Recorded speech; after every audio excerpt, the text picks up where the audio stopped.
இன்றைக்கி கங்கா டெய்லரிங் சேனலில் பார்க்க போகிறது லைனிங் ப்ளவுஸ் கட் பண்ணுறது எப்படின்னு பார்க்க போகிறோம். அளவு ஜாக்கெட் வச்சு லைனிங் துணி மட்டும் கட் பண்ணிட்டேன். எப்படி கட் பண்ணுவோம் அப்படின்றது நம்ம வீடியோவில் நிறைய போட்டிருக்கிறேன். லைனிங் ஜாக்கெட்டு கட் ஜாக்கெட் எப்படி கட் பண்ணணும் அப்படின்றத பற்றி நிறைய போட்டிருக்கிறேன். அதனால் தெரியாதவங்க அதை பார்த்து தெரிஞ்சுக்குங்க. இப்போ இதில் கை கட் பண்ணியிருக்கிறேன்ல, இதில் கையில் நான் இதில் இங்கே இந்த இடத்துல இருந்து 4.5 இன்ச்சு ஷேப் வச்சுருக்கிறேன். ஏன் இவ்வளோ தூரம் எடுத்துருக்கிறேன் அப்படின்னும் போது இப்போ நிறைய ஃப்ளீட் வைக்கிற மாடல் தான் இப்போ வர்றது. அதனால் உங்களுக்கு இந்த இடத்துல ஃப்ளீட் வச்சாக்கா இந்த 5 ஃப்ளீட் வைப்போம். இதில் 5 ஃப்ளீட் மட்டும் லைட்டாக இப்படி தூக்குன மாதிரி இருக்கும். அதுக்காக இவ்வளோ தூரம் இப்படி ஷேப் இருக்கும்போது அந்த மெத்தடில் வரும்.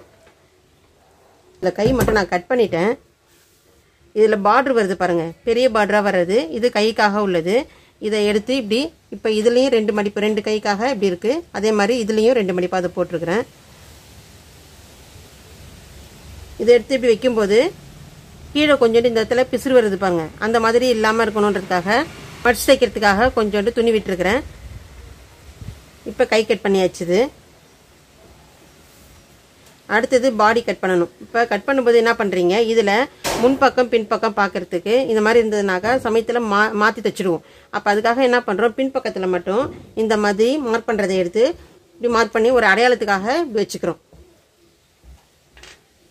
இப்போ இது முன்பக்கத்தில் தெரியாது, இந்த மாதிரி நம்ம மார்க் பண்ணிக்கிறது முன்பக்கத்தில் தெரியாது. இப்போ இது ஃப்ரண்ட் சைடுன்றது நமக்கு நல்லாவே தெரிஞ்சிடும். இப்போ இதில் என்ன பண்ணுறீங்க, பின் துண்டை எடுத்து இப்படி வைக்கணும். வைக்கும்போது நம்ம பக்கம் மடிப்பு பாகம் இருக்குதான்றதை பார்த்துக்கணும். இப்படி பார்த்துட்டு இந்த இடத்துல இப்படி வைக்கணும்.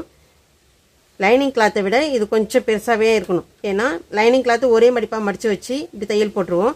இதில் என்ன பண்ணுவோம், இப்படி ஒரு மடிப்பு மடிப்போம், அதுக்கப்புறம் இன்னொரு மடிப்பு, 2 மடிப்பு மடிப்போம். அதனால் கொஞ்சம் எக்ஸ்ட்ரா இந்த இடத்துல துணி விட்டு இப்படி வச்சுக்கணும்.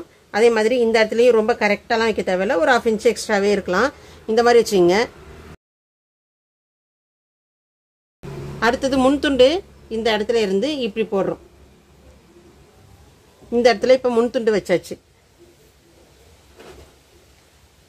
அடுத்தது இந்த இடத்துல நம்ம என்ன பண்ணுறோம், பட்டிக்காக இப்படி வச்சிடறோம். இது துணி கொஞ்சம் பெருசாக இருக்குது, அதனால எக்ஸஸாக இருக்குது உங்களுக்கு துணி. நல்லா தாராளமாக கட் பண்ணுறதுக்கு ஈஸியாக இருக்குது. இதுவே சின்ன பிட்டாக இருந்ததுன்னா அதுக்கு தகுந்த மாதிரி இன்னும் கொஞ்சம் நெருக்கின மாதிரி வச்சு நம்ம துணியை கட் பண்ணி எடுக்கணும். அந்த மாதிரி பிட்டு வந்ததுனாலும் உங்களுக்கு எப்படி கட் பண்ணணுன்றதை சொல்லித்தரேன்.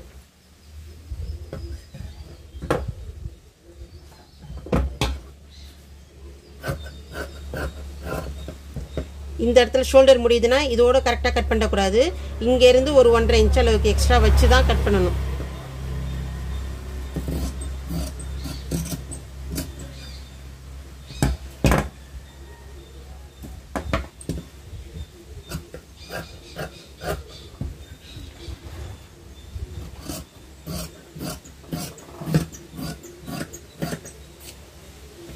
அதே மாதிரி இந்த இடத்துல சைடு கட் பண்ணும்போதும் 1 இன்ச் அளவுக்கு எக்ஸ்ட்ரா வச்சு இந்த இடத்துல கட் பண்ணிடுங்க. பின் துண்டு கட் பண்ணிட்டோம். அடுத்தது முன் துண்டு.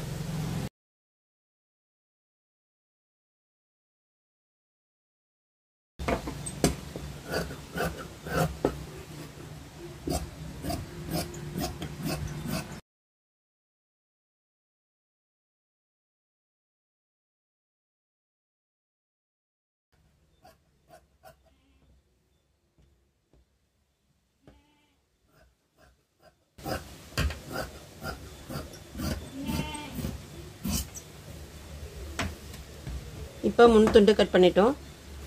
அடுத்தது பட்டி கட் பண்ணணும்.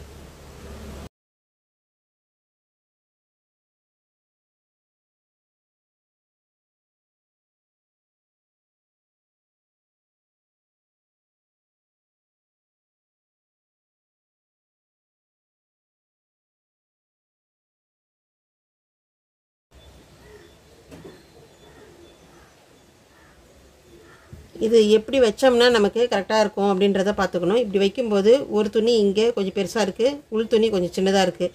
அதனால் எடுத்து இப்படி வச்சுட்டு இந்த கொஞ்சோண்டு பத்தாததுக்கு வேணால் நம்ம பீஸ் கொடுத்துக்கலாம்.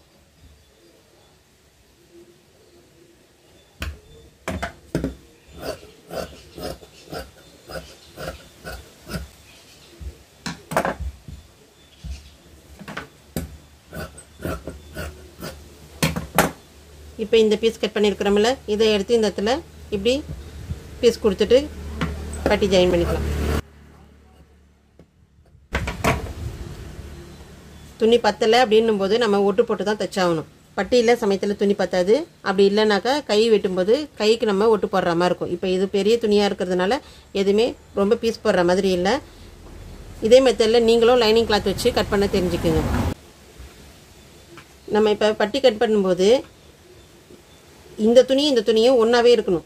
எப்படின்னாக்கா ஒரே டிசைனாக இருக்கணும். மாற்றி வச்சு நம்ம கட் பண்ணிட்டோம் அப்படின்னாக்கா உங்களுக்கு டிசைன் மாறி போயிடும். அதனால் கட் பண்ணும்போது டிசைன் துணி நம்ம கட் பண்ணும்போது கொஞ்சம் கேர்ஃபுல்லாக நீங்கள் கட் பண்ணணும். எதுவும் துணி பறந்துடுச்சு காற்றுல அப்படியே வச்சு நான் அதை கட் பண்ணிட்டேன் ஆனால் துணி மாறிடுச்சு அப்படின்னும் போது ஒன்றுமே பண்ண முடியாது. அதனால் வச்சு பார்க்கும்போது அதுக்காக தான் இந்த மாதிரி மார்க் பண்ண சொல்கிறது உங்களுக்கு. இது உள்பக்கம். அதே மாதிரி இப்போ இதில் வந்து மார்க் பண்ணியிருக்கிறோம் உள்பக்கம். அந்த மாதிரி ஒன்று ஏதாச்சும் நம்ம அடையாளம் வச்சுக்கணும். அடையாளம் வச்சுட்டு செய்யும்போது நமக்கு ஈஸியாக இருக்கும். இதே மெத்தடில் நீங்களும் செஞ்சு பாருங்கள். இதில் ஏன்னா உங்களுக்கு டவுட் இருந்ததுனாக்கா கமெண்ட்டில் கேளுங்க. டவுட்டு கிளியர் பண்ணுறேன்.